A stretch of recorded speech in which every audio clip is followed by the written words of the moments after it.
Hello everyone, আসসালামু আলাইকুম। আশা করি সবাই ভালো আছেন। তো আজকে আরেকটি নতুন ভিডিও নিয়ে চলে আসলাম।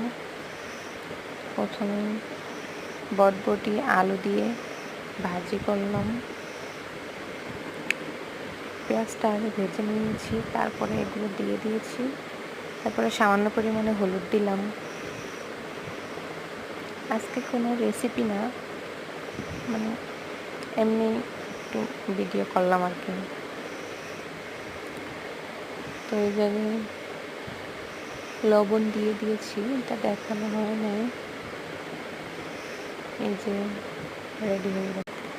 তো আরেকটি রান্না হচ্ছে করল্লা ভাজি। কার কার করল্লা খেতে ভালো লাগে? আমার আগে ভালো লাগতো না, কিন্তু এখন অনেক ভালো লাগে। মানে তিতা একটু কম হলে ভালো লাগে, তিতা বেশি হলে ওইটা খাইতে পারি না।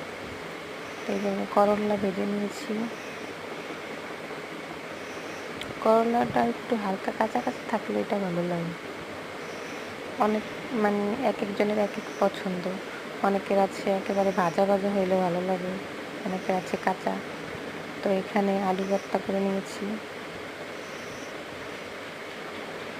পেঁয়াজটা ভেজে নিয়েছি, সাথে সরিষার তেল, বোম্বাই মরিচ, শুকনা মরিচ সবই দিয়েছি। তো বাঙালিয়ান খাবার, আসলে এগুলো হলে ভাত বেশি খাওয়া যায়। মাছ মুরগির থেকে এই খাবারগুলো হলে বেশি ভাত খাওয়া যায়। আলু ভর্তাটা এখানে মরিচ দিয়ে দিয়েছি। আলু ভর্তা, তার সাথে ছিল টক ডাল, অবশ্যই স্বাদ। তো আজকের ভিডিও এই পর্যন্তই। সবাই ভালো থাকবেন। আল্লাহ হাফেজ।